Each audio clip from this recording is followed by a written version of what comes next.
Boa noite, pessoal. Boa noite aí quem está nos acompanhando pelo canal do Sebrae Rondônia no YouTube, pelo nosso Facebook, pelo canal do Senar no YouTube. Boa noite a todos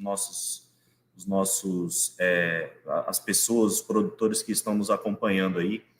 Vamos dar início a um bate-papo aqui com duas feras rondonienses aqui, duas feras do café rondoniense, né? A Poliana Perrucci, do Senar, né? Produtora de café do Senar, e o Marcelo Curitiba, pesquisador da Embrapa, duas pessoas que conhecem muito de café, conhecem muito do café robusto aqui em Rondônia, duas autoridades aí, como eu disse, no café. Antes disso, eu gostaria de convidar aí o nosso diretor técnico, né? O diretor técnico do Sebrae Rondônia, Samuel de Almeida. Por favor, diretor, apareça aí, por favor. Boa noite, tudo bem, diretor? Tudo bem, Noelber? Prazer estar aqui com vocês para que a gente possa fazer essa iniciativa de compartilhar um conhecimento tão importante para o setor também, que tem gerado grandes retornos e resultados para o estado de Rondônia, como é o caso do café.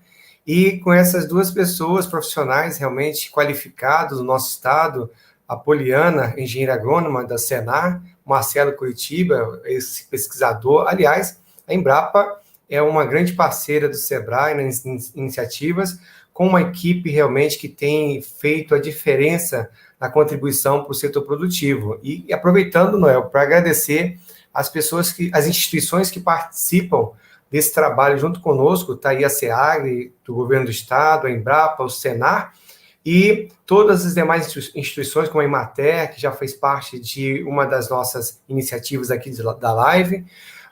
Quero também ressaltar que esse movimento estratégico é em prol da realização da segunda edição da nossa AgroLab Amazônia 2021. Você que está nos ouvindo, está nos assistindo, fique atento, porque 14, 15, 16 de setembro acontecerá o maior evento do agronegócio da Amazônia e do Brasil, de forma digital. A AgroLab Amazônia tem feito uma diferença no desenvolvimento e no crescimento econômico do setor do agronegócio da nossa região. E o Sebrae Rondônia, mais uma vez, fazendo a diferença e realizando um evento de grande porte, mobilizando instituições, entidades como a Sudan, a Suframa, Banco da Amazônia, Banco do Brasil, Caixa Econômica, todo o Sistema S, FEComércio, Federação da Indústria, todos unidos na Amazônia para o desenvolvimento da nossa região. E você faz parte disso, você produtor que está assistindo, que pode participar, interagir com a AgroLab Amazônia, você pode se inscrever lá no www.agrolabamazônia.com e fazer já a sua inscrição.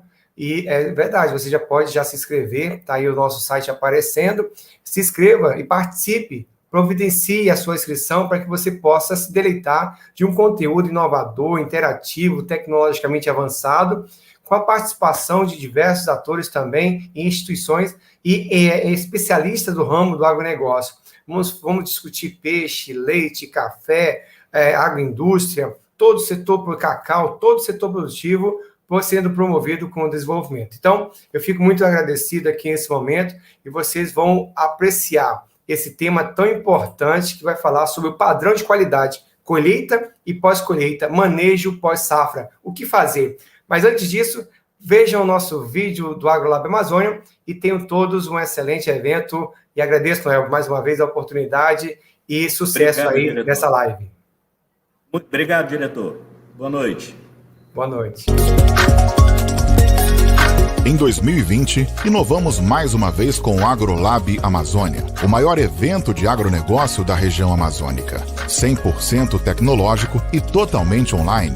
Durante 3 dias, contamos com a participação de estados de todas as regiões do Brasil e, graças à tecnologia, o AgroLab teve acessos de vários países do mundo inteiro. Foram dezenas de conteúdos transmitidos por palestrantes de renome nacional e internacional, além de inúmeras rodadas de negócios com várias empresas.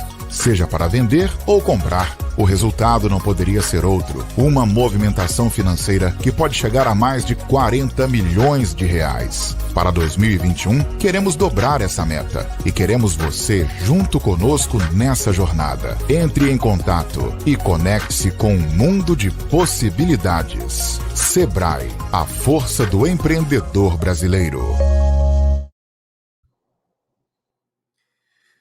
Boa noite, pessoal, mais uma vez.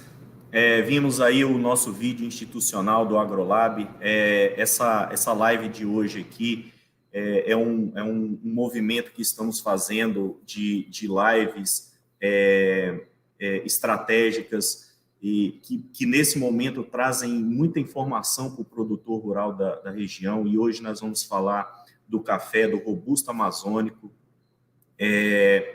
Assim, esse momento aqui é para a gente dar uma palhinha do que vai acontecer lá no AgroLab, né? Lá no AgroLab Amazônia a gente vai ter várias e várias outras palestras falando do tema. Então eu já reforço aí o convite que o diretor Samuel fez para os produtores. Então dia 14, 15 e 16 de setembro nós vamos estar com 3 dias de muitos eventos, de muitas palestras técnicas, e dentre os temas a gente vai falar sobre o café robusto. Então nós vamos dar uma palhinha aqui para vocês do que pode acontecer lá no AgroLab Amazônia. E aí, pessoal, hoje, como a gente já falou lá no começo, nós vamos estar aqui com 2 feras do café rondoniense. Gostaria de convidar aqui já para participar com a gente a Poliana Perrucci, do Senar. Poliana, bem-vinda. E gostaria de convidar também o Marcelo Curitiba, pesquisador da Embrapa. Por favor, Marcelo. Marcelo, pode abrir seu microfone. Beleza, obrigado, boa noite aos dois. Um prazer enorme estar aqui com vocês. Obrigado aí por ter nos atendido, para a gente poder conversar aqui, fazer um bate-papo aqui, bem descontraído e levar bastante informação de qualidade aí para os produtores de café de Rondônia e do Brasil todo, né? Porque agora a gente está aí no online, aí a gente consegue ir para o Brasil todo. Essa live está sendo gravada, vai ficar disponível lá no YouTube do Sebrae, no YouTube do Senar, e a gente vai conseguir que depois muitas e muitas outras pessoas possam ter acesso a esse conteúdo. Boa noite, Poliana, boa noite, Marcelo, sejam bem-vindos. Boa noite, Noelber. É um prazer estar aqui com vocês para falar desse assunto que a gente tanto ama, né, Marcelo? Que é café. Café é nossa vida, então a gente está aqui com muito prazer mesmo para tentar passar algumas informações. Boa noite, Marcelo. Boa noite, Noel. Boa noite, Poliana. Como a Poliana disse, é um prazer enorme, né? A gente que vive do café, né? Nascemos debaixo de um pé de café, praticamente, e a gente gosta muito de falar desse tema. Espero poder conversar, bater um papo e trocar algumas informações, algumas experiências, né? Junto com a turma aí. É sempre um prazer poder conversar sobre café.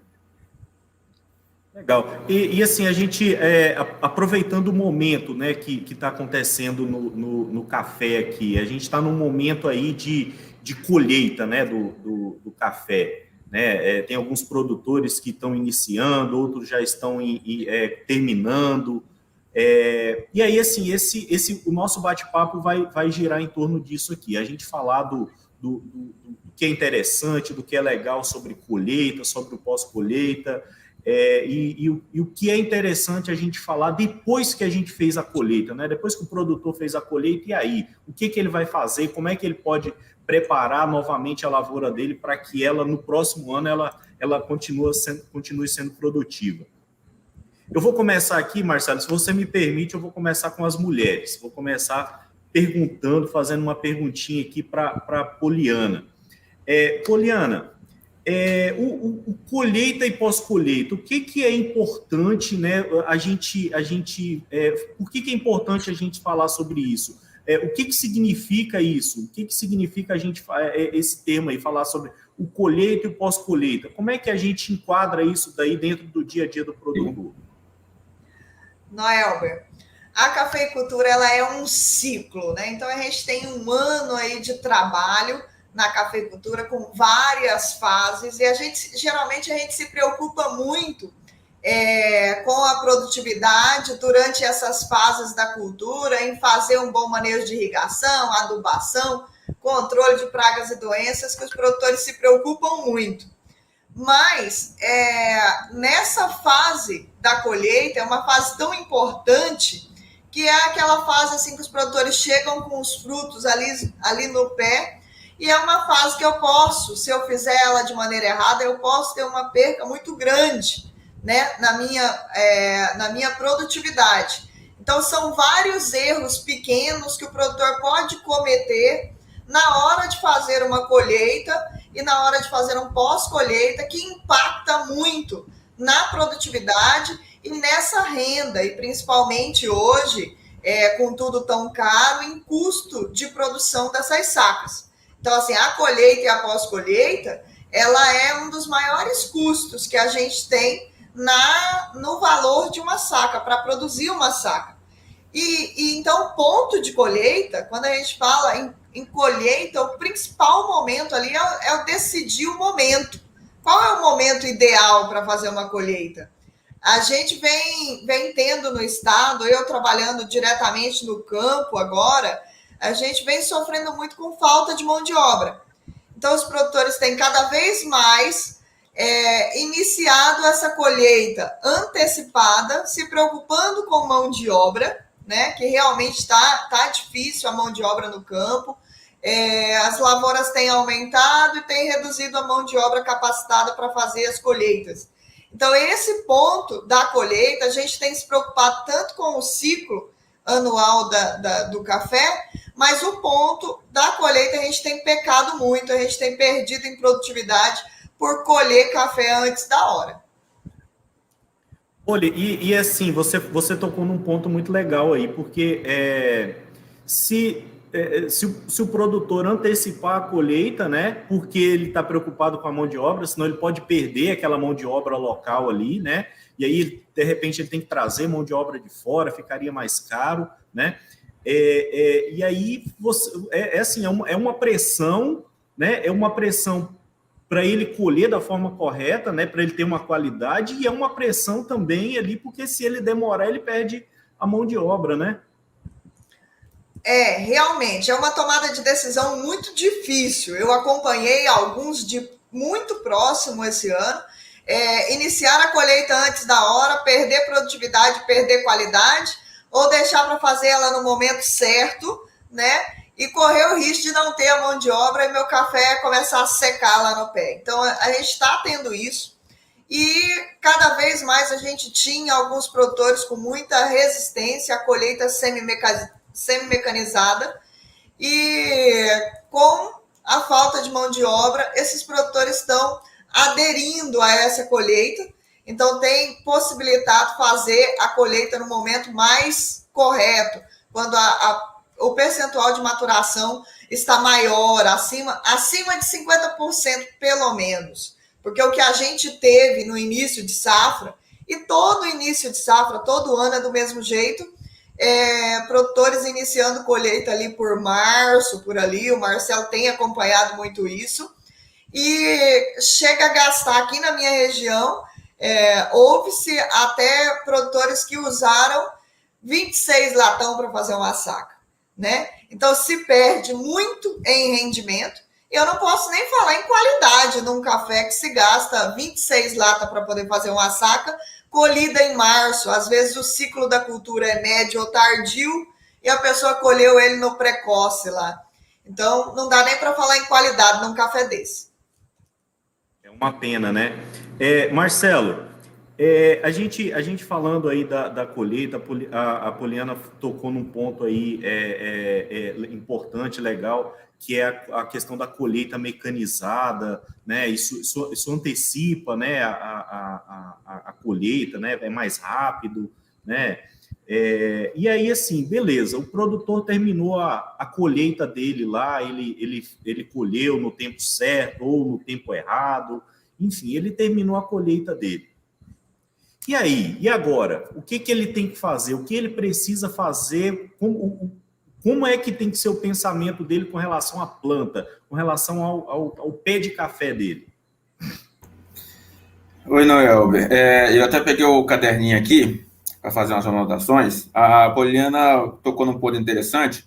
Eu vou fugir um pouco da sua pergunta aí, eu volto nela. Primeiro, Poliana, a pergunta é a seguinte: você tem uma ideia, mais ou menos, de quantas máquinas já estão hoje atuando dentro do estado de Rondônia? Um número aproximado, 50, 100? Há um tempo atrás era 25. Não tenho esse número exatamente, Marcelo. Eu só sei que elas estão ficando cada vez mais acessíveis, né? Posso falar assim pela minha região, que até 2 anos atrás não tinha nenhuma, e agora já tem pelo menos umas 15. Então, a minha região de atuação aqui na Zona da Mata já tem pelo menos umas 15. Então, deve ser algo em torno aí, beirando umas 100, possivelmente, né? Eu acredito que sim. Isso é muito interessante, muito importante. Então, falando sobre colheita, uma coisa interessante desse ano, uma particularidade desse ano. Inclusive, sobre o Concafé, o ano passado eu comentei com o Janderson. Falei, Janderson, se prepara para o próximo ano para poder estender as inscrições do concurso Concafé. Por quê? Porque o ano passado nós observamos um ano de muita estiagem muito prolongada, né? Então, nós tivemos a Zona da Mata aí, a coisa ficou feia. Setembro, outubro, até outubro estava sem estiado, estava estiado ainda, né? Com pouca chuva. E aí, o que acontece? Mas eu tenho irrigação. Sim, você tem irrigação. Só que você irriga uma planta que está sob alta temperatura e sob umidade relativa do ar muito baixa. Então, por mais que você mantenha essa planta irrigada, ela não consegue crescer durante o dia. Ela se hidrata durante a noite, só que durante o dia ela fecha os estômagos, porque a temperatura está muito elevada, a expressão de vapor está muito alto, né? Então, o que acontece? Ela fecha o estômago e a planta não cresce. Retarda o início da formação do fruto. Consequentemente, você pode ter um retardo também da formação do fruto como um todo. Outro detalhe, você teve floradas mais tardias. Então, a gente está vendo esse ano que em anos anteriores, nós estamos hoje no dia 8 de junho, em anos anteriores a colheita já estava quase toda terminada, e o que a gente não está vendo esse ano. Então, esse ano está diferente. Então, são 2 motivos. Primeiro, esse fator aí da estiagem do ano passado, que provocou isso. E o segundo, o movimento positivo de alguns agricultores que estão colhendo o café maduro. Então, assim, é real essa questão de colher o café de forma muito precipitada, ainda é muito claro isso dentro do estado de Rondônia, mas ontem mesmo nós vimos no grupo um produtor agradecendo, olha, primeira vez que eu colhi meu café maduro, né? Então, assim, a gente está vendo esses 2 movimentos que retardaram um pouco a colheita desse ano. Bom, aí respondemos a pergunta, independente se é com colheita mecanizada ou não, né? Por quê? Qual é o procedimento da colheita? Então, vamos voltar. Antigamente, né, nos anos anteriores, a gente vinha a colheita, que em junho já estava terminando, beleza, vamos fazer a poda. Tem gente que já terminou a colheita, então tem que fazer a poda. Tem gente que ainda vai terminar em meados de junho ou vai ir até julho, né? Então, qual é o procedimento após fazer essa colheita? Preparar a planta para o próximo ano. Por quê? Como a Poliana falou, é o ano inteiro de atividade, o agricultor não tem sossego. Então, ele acabou de colher a safra de um ano, ele já tem que pensar na safra do ano seguinte. E aí vem uma série de atividades, a principal dela é a poda de produção, né, que é onde você vai fazer a eliminação dos ramos que já produziram. Quando se tem o sistema de colheita semi-mecanizada, esse procedimento ele já é padrão na colheita, porque você corta os galhos para poder colher. Então, você já faz a poda e a colheita ao mesmo tempo, né? Beleza. Se o sistema é não mecanizado, você tem que vir fazendo a poda na sequência. E aí você pode perguntar assim, qual é o momento de fazer essa poda? Bom, a gente recomenda que logo após a colheita. Tem alguns agricultores que contratam mão de obra para poder colher o café, e a mão de obra da própria família, quando é agricultor pequeno, fica direcionada à poda. Não colhe o café, fica só para podar.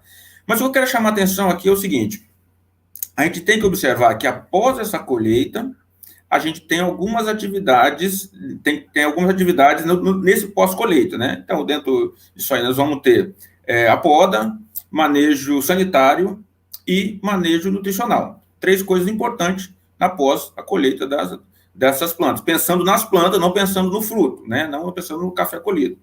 Então, quando a gente faz a poda, às vezes a gente não tem o hábito, de repente a Poliana pode até colaborar um pouco nas orientações que ela está dando aí pelo Senar, como consultora. Muitas vezes a gente não tem o hábito de fazer nenhum controle fitossanitário pós-colheita. Por quê? Porque nós estamos no período da seca e as plantas, elas desenvolvem poucos fungos nesse período porque tem pouca umidade. Porém, a gente tem que lembrar que as plantas, nesse período, estão depauperadas por causa da produção, ou seja, estão fracas por causa da produção, e tem muitos fungos oportunistas que aparecem e podem causar danos. E aí as plantas começam a secar, que a gente chama de seca de ponteiro. Ah, mas que fungo é esse? A gente tem 2 vertentes, que alguns dizem que é algum fungo específico, outros dizem que é estresse pós-safra, que eu acredito que sejam as 2 coisas, né? A planta está estressada pós-safra, você abre um ferimento nela por causa da poda, e aí vem fungos oportunistas e causa esses danos. Por isso que é importante que a gente tenha em mente a recomendação de algum fungicida, espirulina ou algum triazol pós-safra, para poder reduzir esses fungos oportunistas e reduzir mortalidade de hastes, proteger a planta. Então, essa é uma das atividades essenciais desse primeiro momento. Poli, e aí, assim, eu gostaria agora já de aproveitar e fazer uma outra pergunta para você. Como o Marcelo colocou e tal, assim, aí eu vi que, assim, eu passei a ter a certeza agora, não tem familiares, nunca tive, assim, familiares que atuaram na cafeicultura, então não conheço muito bem a cultura. Mas agora eu passei a ter certeza de que não é só esse período aí de colheita que é o trabalho do produtor, né? E agora eu estou vendo que, com muita certeza, que eu acho que o extra safra é muito mais importante do que a safra, né? E aí, assim, Poli, eu gostaria de te fazer uma pergunta. Quais são as principais dificuldades encontradas pelo produtor aí para ele chegar numa safra que seja realmente produtiva para ele? Quais são as dificuldades que o produtor encontra? Você que atua diretamente lá com o produtor, lá pelo Senar, na assistência técnica. Seu microfone está fechado, Poliana. Opa, desculpa. Primeiro, eu queria dizer assim, que o momento que a gente está vivendo em Rondônia está sendo um movimento muito interessante de ser assistido. A gente falou toda essa questão assim de dificuldade de colheita e tudo, mas os produtores estão tomando consciência do alimento que eles estão produzindo, do alimento que está na nossa mesa todos os dias, e eles têm procurado melhorar essa qualidade desse alimento. Então, assim, temos sim essa questão de mão de obra para iniciar a colheita, temos ainda alguns ajustes para serem realizados para melhorar a qualidade, porque a produtividade, Rondônia está trabalhando muito e está conseguindo, né, chegar cada vez a maiores patamares. Então, assim, é muito trabalhoso a cultura, a gente acompanha pela consultoria, pelo Senar, além da minha lavoura aqui, claro que acompanho todos os dias, mas pela consultoria do Senar eu acompanho outros produtores no dia a dia. E esse ciclo, esse 1 ano que a cafeicultura leva aí para poder gerar os frutos, ele é cheio de fases. E em cada fase dessa, o produtor precisa prestar muita atenção, precisa ter informação. Hoje, informação, pesquisa, é tudo, tanto para a produtividade quanto para a qualidade. Porque, como o Marcelo bem disse aí, é uma série de manejos que, às vezes, as pessoas não estavam acostumadas a fazer com uma cafeicultura tradicional, antiga, e que nós, para atingirmos maiores produtividades e maior qualidade no produto, nós estamos tendo que adotar. Então, assim, a gente vem aí com esse manejo que o Marcelo disse, produtor que faz esse manejo aí de pós-colheita, é com certeza um produtor muito cuidadoso e que quer atingir altas produtividades, que quer cuidar de fato da sua lavoura. A gente está nesse momento crucial de pós-colheita. Daqui uns dias é manejo de irrigação. Vem o manejo de irrigação, abre florada, vem as pragas, tanto de parte aérea quanto de raiz.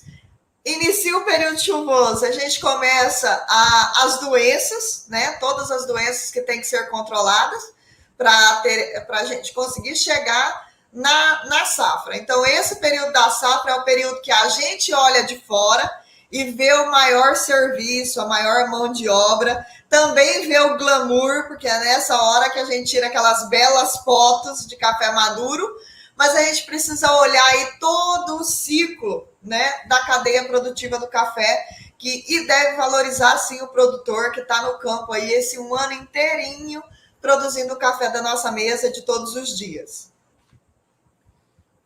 Então, aquela conversa assim de que eu não vou mexer com leite, porque leite eu trabalho todo dia e eu vou plantar uma lavoura de café, que eu vou ter menos trabalho. Então, essa conversa aí não cola muito, né, Marcelo? Não cola mesmo, não. Não cola mesmo, não. É porque muda, né, como a Poliana falou. As coisas estão melhorando. Quando você pega, por exemplo, esse exemplo aí de colheita semi-mecanizada, já é uma ajuda muito grande. Você tem sistema de irrigação. É uma inovação, né? Você tem sistema de irrigação por gotejamento, você tem sistema de irrigação automatizados, né? Então está melhorando. Antigamente o agricultor tinha que ficar carregando o cano a seca inteira para poder fazer irrigação, e hoje já tem algumas facilidades, mas mesmo assim é muito trabalhoso. Vai chegar uma determinada época do ano, no final do enchimento de grãos, que o agricultor tem assim um respiro, mas aí ele inventa moda, aí ele quer plantar mais café. Aí não, agora beleza, o café está crescendo. Mas é porque ele viu que deu lucro. Está adubado, está irrigado, está tudo. Ele viu que deu lucro, senão ele não plantava, né? Justamente. Marcelo, assim, a gente falando um pouquinho que a gente falou um pouquinho das dificuldades, do custo, eu queria que você falasse um pouquinho da questão da adubação e assim, qual que é o impacto a gente, muitas vezes, o produtor olha o custo como um impacto negativo, né, para a lavoura, né? E aí ele tenta cortar alguma coisa e ele acaba se prejudicando lá na frente porque não dá a produtividade ideal. Eu queria que você falasse um pouquinho a respeito dessa questão da adubação, qual que é o impacto positivo disso dentro do custo de produção dele. Tá, Noel, eu vou trazer um pouquinho essa discussão para esse momento que nós estamos agora, que é o pós-safra, né? Que nós estamos porque a adubação a gente programa ela por um ano inteiro, né? E então a gente tem, cada momento tem um determinado nutrientes que a gente tem que aplicar, uma determinada quantidade, a demanda da planta é uma, é outra. E aí o que eu queria aproveitar até para falar, né? Falando, Poliana, que está na assistência técnica, nós estamos sempre aprendendo junto. Cada ano é diferente, cada ano a gente aprende com a lavoura, aprende com os clones. Então, assim, não tem uma receita de bolo formada. Mas a gente sempre fala o seguinte, gente, procura acompanhamento de algum agrônomo, alguma pessoa que tenha noções básicas de nutrição, de controle de pragas e doenças. O agricultor, ele sabe muito, e a experiência dele vale muito, né? Mas a gente ainda vê muitos agricultores que têm pouca experiência, que não procuram e acabam perdendo dinheiro por isso. E conheço muitos agricultores que sabem muito, que ganham dinheiro com isso, e quando contratam um especialista que conhece muito, ainda consegue ganhar mais dinheiro ainda, né? Então, a sugestão que eu dou é que procure sempre um técnico para poder fazer esse acompanhamento. A adubação, ela é, como a Poliana falou, ela é programada para aquele ciclo, o ano safra. Quando é que começa o ano safra? Quando é que termina o ano safra? Está terminando o ano safra agora, de 2020 e 2021. Vai começar o 2021 e 2022. Então, a gente tem que fazer uma programação de adubação que vai do início do florescimento até o final, até o pós-colheita, que a gente já chama de adubação pós-safra, que é essa adubação que está terminando agora. Bom, cada agrônomo, cada técnico tem uma maneira de trabalhar. O que eu estou falando aqui para vocês não é uma verdade absoluta. né? Tem uma sugestão de como trabalhar. Como que a gente pode trabalhar? Fazer uma programação de adubação que comece com o florescimento, que termine com adubação pós-safra. Essa adubação pós-safra, o que acontece? Nesse período de maio, junho, geralmente as pessoas não estão adubando, porque estão colhendo. Então, as áreas, alguns adubam, né? Mas a maioria não aduba. Está colhendo, faz sentido, porque está colhendo fruto, vai adubar, que vai jogar dinheiro fora. Então, essas áreas estão aí 30, 35, 40 dias sem adubação. Então, o pós-safra é o momento certo de fazer coleta de análise de solo, porque você não pega efeito residual de fertilizante da última adubação, que foi feita, sei lá em abril, no início de abril, ou lá em março, né? Você tem 30, 60 dias. Então, esse é o momento certo de fazer a coleta. Você pode mandar para análise e fazer uma recomendação após esse resultado, ou você pode fazer uma adubação básica de final de ciclo, né? Mas o ideal é que você faça uma adubação com base na análise de solo. Essa adubação agora, ela vai ser importantíssimo para o florescimento. Então, tem que ter alguns nutrientes chaves, como cálcio e boro. Então, é importante você fazer um pós-safra. Olha que interessante, é importante você fazer o pós-safra agora para garantir o pegamento do fruto quando houver o florescimento. E aí sim, você faz toda a programação de fornecimento de nutrientes, cálcio, nitrogênio, fósforo e tal, durante o ciclo. Aí cada agrônomo tem a sua maneira de fazer, a sua quantidade, você tem análise de solo, você tem análise foliar, mas é importante que nesse momento, no pós-safra, você tenha o fornecimento de alguns nutrientes chaves, por exemplo, cálcio e boro, né? Não que você tenha negligenciar zinco, não que você tenha negligenciar nitrogênio para crescer copa, não, mas principalmente esses, né? Para poder a planta chegar no florescimento e ter um pleno florescimento. Quando ocorre o florescimento? Depende. Pode ser junho, pode ser julho, pode ser agosto, pode ser setembro, né? Então, vai variar com algumas condições climáticas. Mas, no geral, está entre julho e agosto. Então, você faz uma adubação agora para garantir essa fertilização dos frutos em julho e agosto. Marcelo, assim, Poliana, eu queria a opinião de vocês dois aí. Assim, Marcelo tem uma experiência muito grande aí com pesquisa, mas também lidar muito diretamente com o produtor. A Poliana é produtora e lidar diretamente com produtores. Como é que está assim, o histórico do nosso produtor, assim, do produtor rondoniense? Vocês percebem assim essa característica de todo ano ir melhorando e tal? Os nossos produtores, eles estão assim numa curva crescente de melhorar todo esse manejo aí do café, ou ainda a gente está engatinhando muito nesse quesito aí? Poliana primeiro. Não, eu vejo, Noelber, que a gente está melhorando muito, né? A nossa cafeicultura, ela tem se renovado, ela tem mantido muitos jovens em campo, tá bonito de ver os jovens, as famílias conseguindo manter os seus filhos no campo através da cafeicultura. Não sei como que estão nas outras cadeias produtivas em Rondônia, mas no café, aqui na nossa região, tem se mantido muito esses jovens. Os pais e os jovens têm realizado muitos manejos em comum acordo. E o advento da internet hoje tem facilitado muito as trocas de informações, tanto trocas de informações entre os produtores, como os pesquisadores estão muito acessíveis, os técnicos estão muito acessíveis, então é muito fácil participar desses grupos de WhatsApp de produtores de cafés hoje em Rondônia, e ali acontece trocas de informações interessantes e você pode ter acesso a vários profissionais e a vários produtores experientes para poder trocar informação. Então, assim, muitas coisas têm mudado hoje na cafeicultura. Estamos, sim, buscando um manejo adequado, cada produtor tentando fazer o seu. Eu vejo ainda, eu sinto ainda falta, a gente ainda não tem profissionais o suficiente para todos os produtores que precisam dessa troca de informação, mas eventos como o de hoje, eventos que vêm acontecendo, têm ajudado a disseminar essas informações e a gente tem ficado cada vez mais próximo. Produtor, técnico, pesquisa, tem ficado cada vez mais próximo. Tem facilitado bastante os manejos de campo. Marcelo. Eu agora, né? Eu tenho observado também com bastante satisfação, Eu cheguei aqui em janeiro de 2011 e dia 13 de janeiro de 2011 eu ingressei na Embrapa, cheguei vindo do Espírito Santo, né?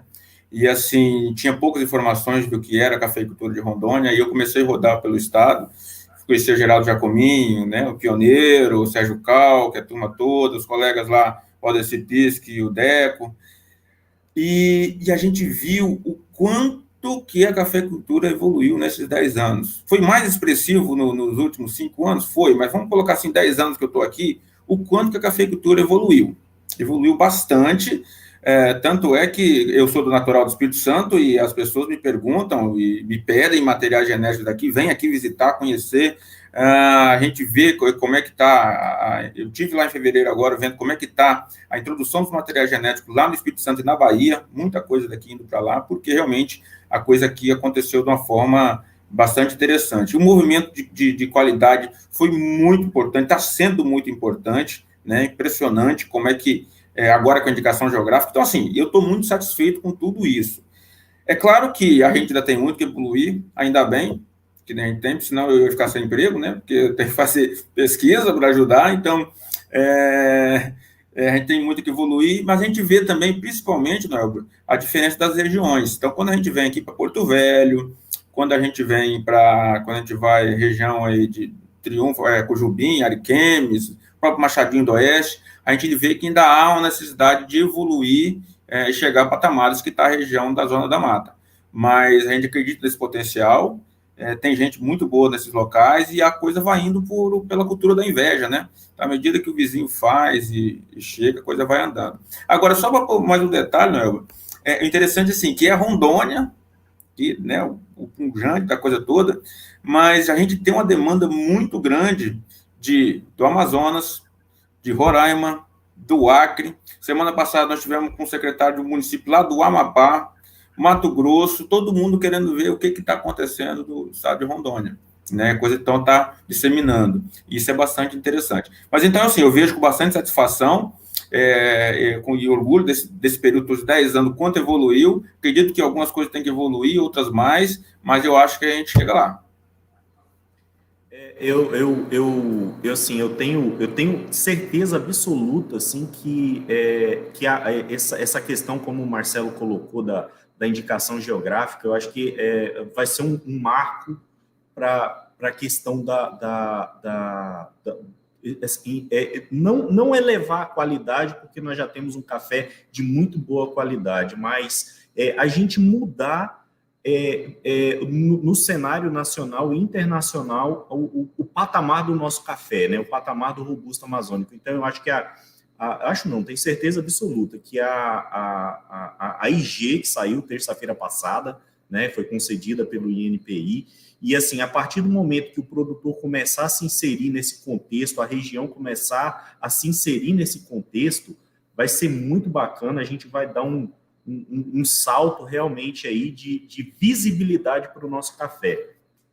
Queria abrir só um parênteses aqui, ó, nós estamos sendo vistos aqui, ó, pelo pessoal de Franca, São Paulo, da Escola Técnica de São Paulo, de Franca. Então, assim, não é só Rondônia que está acompanhando a gente, não.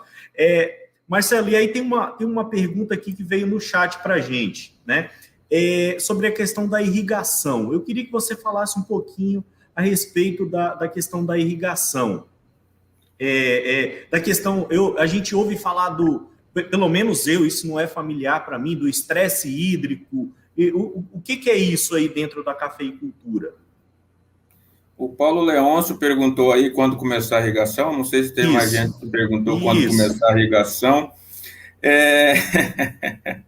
A Poliana também não sabe responder, assim como eu não sei responder essa pergunta. Mas vamos lá. Hoje mesmo, eu estou aqui em Porto Velho. Aqui em Porto Velho é uma região que chove mais que na região da Zona da Mata, né? Aqui chove 2.500 milímetros, tem ano, né? 2.200. E esse ano, hoje é terça-feira, dia 8, domingo, teve uma chuva aqui em Porto Velho. E eu fui no campo hoje para colher e observei que as plantas estavam com os primórdios florais já entumecendo. Aí eu falei com a nossa equipe, olha, nós vamos ter flor dentro de 7 ou 8 dias, então se preparem que nós vamos fazer os cruzamentos, né? Nós temos um trabalho de cruzamento, de hibridação controlada em laboratório, já é um trabalho, inclusive, do projeto Rede Estadual de Avaliação de Clones, que a gente pretende avaliar todos os clones possíveis, né, do estado de Rondônia. Então, para determinar a compatibilidade desses materiais. Nós já fizemos uma bateria de cruzamentos em laboratório na semana passada, com outra chuva que teve, avaliando 0,8, 25, AS2, pegamos 5 clones que deram flor e conseguimos avaliar. Vamos para uma outra bateria de avaliação. Esse trabalho não vai terminar agora, vai demorar, que tem que repetir, confirmar, então a gente espera que em 2, 3 anos a gente tenha todo esse resultado.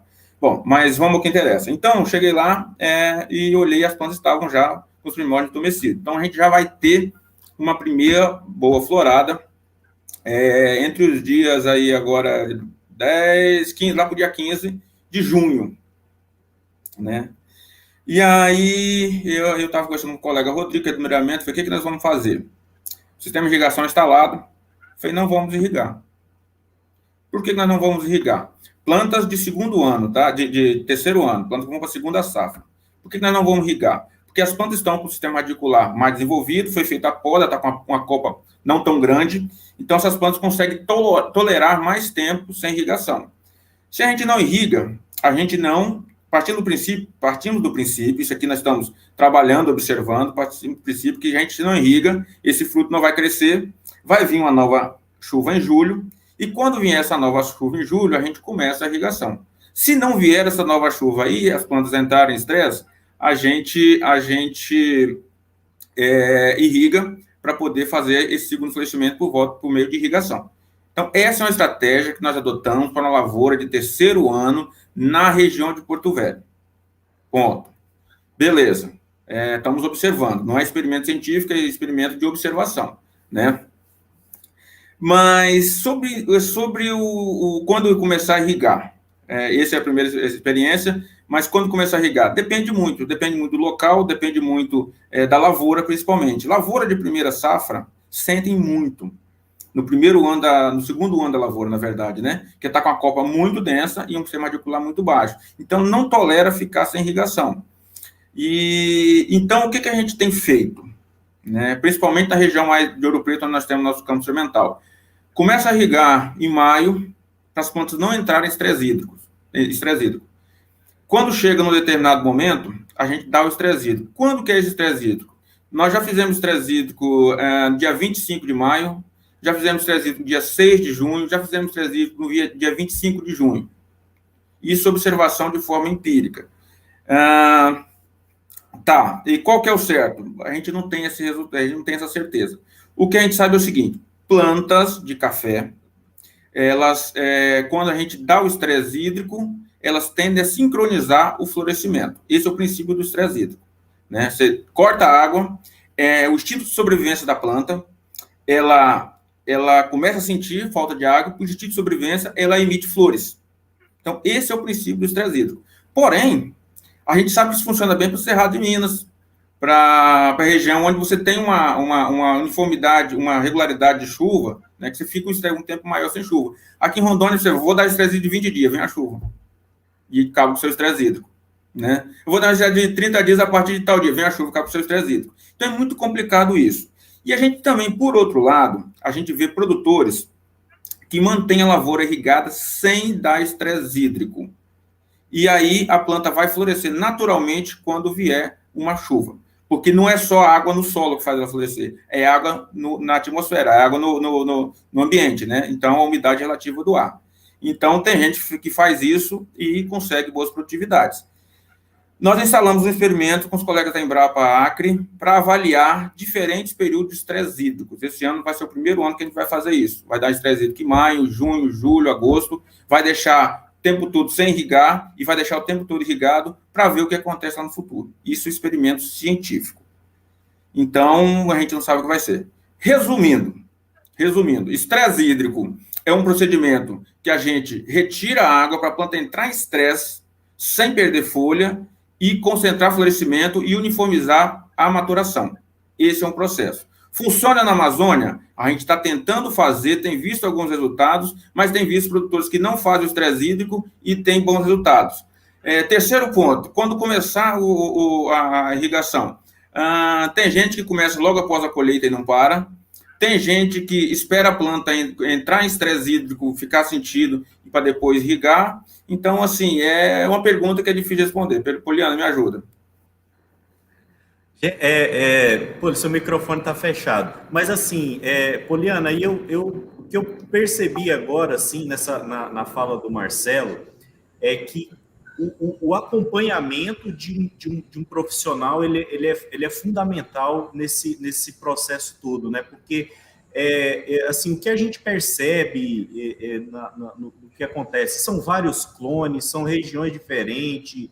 Então, assim, cada lavoura se comporta de uma forma, vai depender da adubação, enfim, depende de uma série de coisas. E aí, Poliana, eu queria que você falasse um pouquinho a respeito dessa questão da importância do acompanhamento especializado para essa questão da cafeicultura e que você desse algumas dicas aí do que é importante o produtor se atentar para a questão enquanto a colheita, o pós-colheita, o que é importante ele se atentar?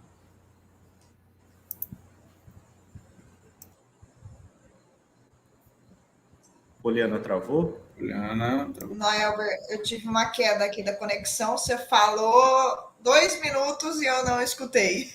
Ah, tá. Não, vou repetir aqui, Poli, assim... eu percebi que é muito importante a questão do acompanhamento técnico, de você ter profissionais especializados acompanhando o produtor. E aí, eu queria que você falasse um pouquinho sobre isso, mas eu queria também que ao final você desse algumas dicas para os produtores aí do que é importante, quais são os pontos que o produtor tem que se atentar aí durante o pós-colheita aí, para que ele consiga ter um produto de qualidade. Um café de qualidade. Sim, então, nós estamos nos últimos anos, aí nos últimos 5 anos, a gente está cada vez mais melhorando a qualidade do café e principalmente passando a beber o nosso próprio café, o café produzido nas nossas propriedades, com maior qualidade. Temos gostado bastante disso. O melhor disso é isso, que estamos bebendo, estamos tendo orgulho do café que estamos produzindo e a gente vem numa corrida muito bacana e muito bonita de ser vista. Eu tenho prazer, na verdade, assistir tudo isso acontecendo em campo, vendo essa evolução dos produtores. Então, eu trabalho bastante aqui na Zona da Mata, mas trabalho muito na região de Novo Horizonte, Nova Brasilândia, onde essa evolução de qualidade está acontecendo muito claramente, uma evolução muito rápida, que às vezes está evoluindo tão rápido que eu própria não estou conseguindo acompanhar. De tanto que os produtores têm se empenhado em produzir um alimento de qualidade. Então, a gente está tendo assim, vários profissionais hoje, vários colegas que estão trabalhando muito em prol dessa cafeicultura, que vestiram a camisa mesmo aqui dos robustas amazônicos e estão trabalhando em prol dos produtores, em prol de melhorar nossa produção. Então, a assistência técnica, eu estou assistindo as mudanças acontecendo e assistindo as mudanças acontecendo nas propriedades que recebem uma boa assistência técnica numa velocidade maior. Não é que nas outras não estejam acontecendo, mas nas propriedades com uma boa assistência técnica, essas mudanças e essa evolução está vindo para uma cafeicultura que ela vai ser mais inclusiva e vai possibilitar o homem do campo viver assim com maior conforto, com maior qualidade, que é o que importa no final das contas, quando a gente se propõe a trabalhar com essa cultura. E aí, a gente fica aí com esse momento tão aguardado, porque o principal momento de se fazer qualidade, a gente tem o ciclo todo do café, mas o principal momento de se fazer uma qualidade do café é agora, no momento da colheita e no momento da pós-colheita.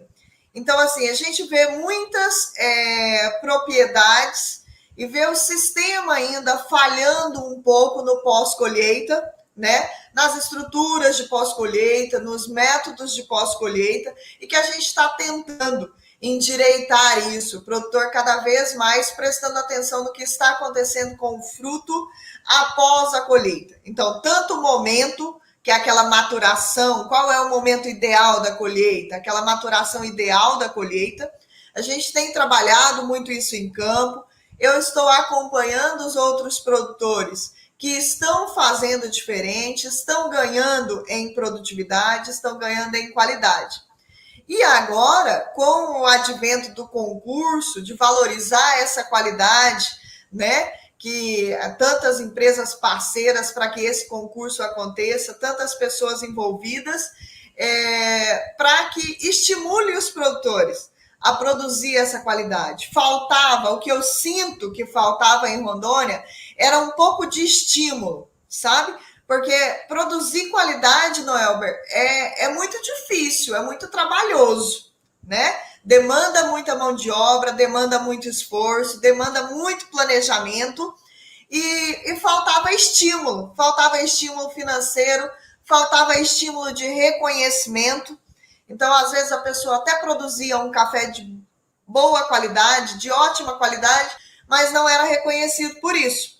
Então, os produtores hoje, eles têm um certo reconhecimento, eles recebem esse reconhecimento e estão tendo acesso a um mercado, que é muito importante isso, é pensar em mercado para a nossa produção. Nós estamos aí com uma produtividade boa, estamos crescendo em produtividade, mas quando a gente falava em qualidade, a gente não tinha para onde mandar esse produto. Então, o produtor ele precisa acessar esse mercado de qualidade, ter para onde vender, e estão vendo que é possível fazer isso. Então, de pouco tempo para cá, o produtor começou a ver que produzir qualidade é, sim, muito bom economicamente. Então, a gente pode melhorar muito isso para o produtor ainda, porque ainda está sendo bastante dificultoso produzir, mas sim, ali é o pensar no momento. A colheita, ela é um passo do ciclo que ela precisa ser muito bem planejada. Não é só começar a colheita e começar a entulhar café nas lavouras, né, dentro de sacos ali por muito tempo, depois mandar ao secador, o secador abarrotado de café e ter que secar aquele café muito rápido. A colheita, como todo o ciclo que o Marcelo disse, de adubação, que a gente pensa num cronograma de adubação que abrange o ano inteiro, a colheita ela precisa ser um momento planejado. A gente precisa saber como fazer a colheita, a gente precisa respeitar os nossos materiais genéticos. Os nossos materiais genéticos têm maturação diferente. Não é por acaso que a gente coloca em uma lavoura ciclos de maturações diferentes. É para que possibilitem que na colheita a gente faça um trabalho diferente, selecionando o tipo de material que pode ser colhido naquele momento. E depois o pós-colheita. Pós-colheita é muito importante. O período de secagem, hoje a gente fazendo as nossas fermentações, os nossos trabalhos para aumentar ainda mais a qualidade do grão. Mas eu desafio a todos os produtores que ainda nunca provaram o café que vocês produzem, a colhe um café bem madurinho, lava esse café, tira os defeitos, seca esse café com 12, 13 dias, tira na umidade ideal, leva num torrador profissional, torra e bebe o seu próprio café.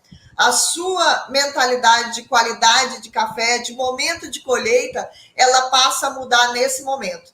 Então, eu gostaria muito que todos os produtores fizessem um lotezinho pequeno de café, poucos quilos, do seu café dessa forma e passassem a beber o seu próprio café, que vocês com certeza iriam pensar e planejar um pouquinho mais o momento da colheita. Eu sei que a gente tem muitos desafios em campo, muita coisa para a gente melhorar, mas a gente precisa melhorar a mente também, o planejamento da atividade. A gente precisa fazer uma atividade com maior planejamento.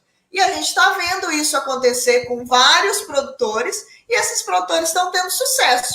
Então, se esses produtores estão tendo sucesso, é porque é a maneira certa de ser feita. E assim, e o que eu acho legal, Marcela, assim, da fala da Poliana, é assim, que ela tem a experiência como produtora premiada, né?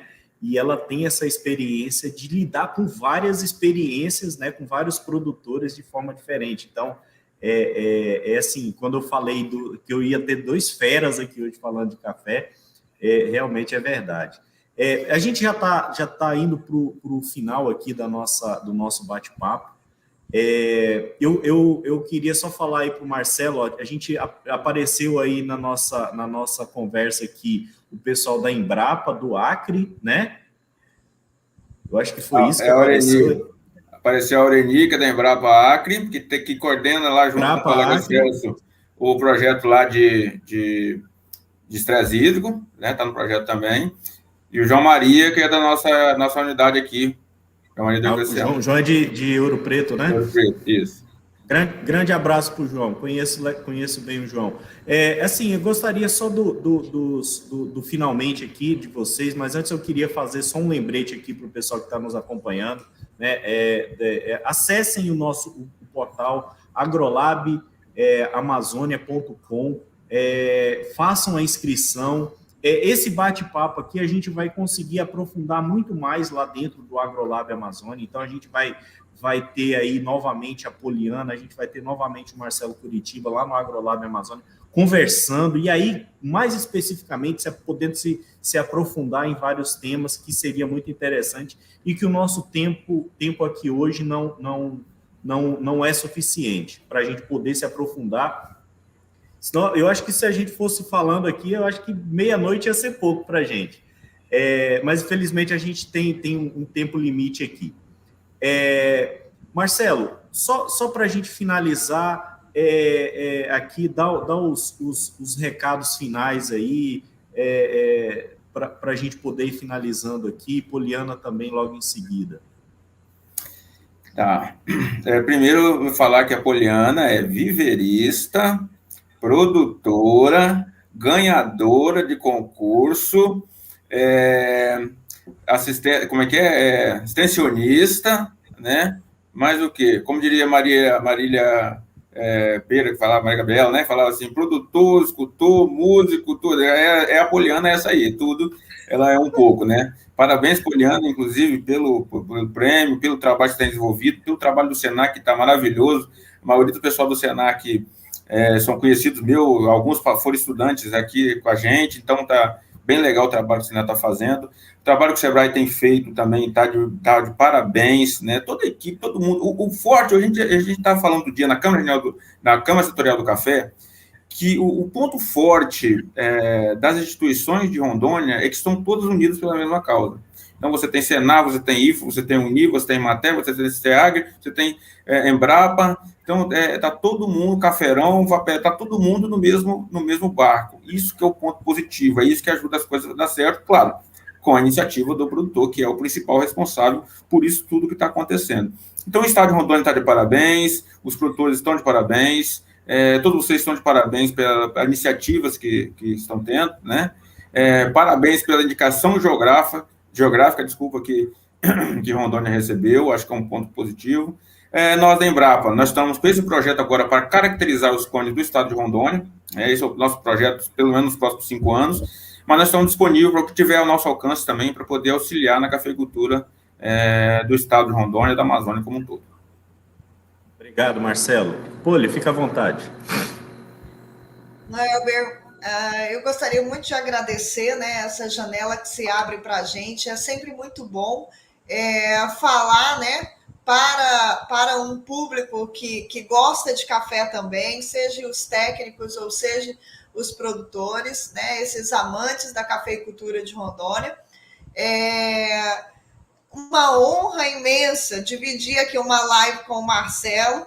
Marcelo, eu já admirava ele lá nos tempos da faculdade, já era um pesquisador muito admirável. O Marcelo é um pesquisador muito acessível para poder trocar informação. A gente está sempre procurando o Marcelo, porque ele é muito aliado ao homem do campo, ele está sempre trazendo novas informações. É o cara que mais conhece de ciclo de café em Rondônia, que ele fica o tempo todo juntando pesquisadores e juntando informações e dividindo isso com a gente. Então, é uma grata satisfação ver Marcelo e compartilhar essas informações aqui com o Marcelo, com a gente. Vi vários produtores participando, vários colegas nossos participando, os nossos colegas do Senar, nossos colegas da Emater, todos aí no campo para poder auxiliar, né, o homem do campo. Então, eu fico muito grata em ter feito um dia agronomia e pertencer hoje à cafeicultura. Então, é um prazer imenso. A gente está aí nas redes sociais, às vezes as pessoas não têm o nosso contato, mas nas redes sociais nos encontram. A gente está sempre disponível, se for para o fortalecimento da cafeicultura, vamos arregaçar as mangas e vamos para frente. Obrigado, viu? Beleza. Em nome aí do Marcelo, né, do Marcelo Curitiba, eu gostaria de estender o nosso abraço aí a todos os pesquisadores da Embrapa, né, que fazem um excelente trabalho aqui no estado de Rondônia, no Brasil inteiro, né, trazem muito conhecimento, muita pesquisa para que a atividade do café se desenvolva. E aí, Paulinho, seu nome também, Poliana, eu gostaria de estender aqui os nossos cumprimentos, nosso abraço a todos os técnicos do Senar que estão aí no campo, do café, do leite, da agroindústria. Conheço vários deles aí. Grande abraço a todos. Mais uma vez, lembrando aí, tem aí o nosso site, agrolabamazônia.com. Lá o produtor vai poder se inscrever antecipadamente para participar do Agrolab lá em setembro, 14, 15 e 16 de setembro. Sejam todos bem-vindos ao Agrolab lá em setembro. Façam a inscrição de vocês. O Sebrae está à disposição de vocês, assim como o Senar também está à disposição dos cafeicultores, a Embrapa está à disposição dos cafeicultores. A gente vai se despedindo por aqui. Muito obrigado pelas participações aí, muito obrigado pelos cumprimentos aí. E eu gostaria só de um parênteses aqui, só para a gente reforçar aqui o trabalho feito pela SEAGRE, feito pela Emater também, com relação ao Concafé, que é um trabalho de ponta, um trabalho excelente aí que tem sido feito em prol da cafeicultura de Rondônia. Pessoal, obrigado mais uma vez. Poliana, boa noite. Obrigado aí por disponibilizar o seu tempo para a gente. Marcelo, obrigado aí por ter compartilhado esse conhecimento tão grande que você tem aí da cafeicultura. Obrigado, tenham todos uma boa noite. Boa noite. Boa noite. Felicidades para todos.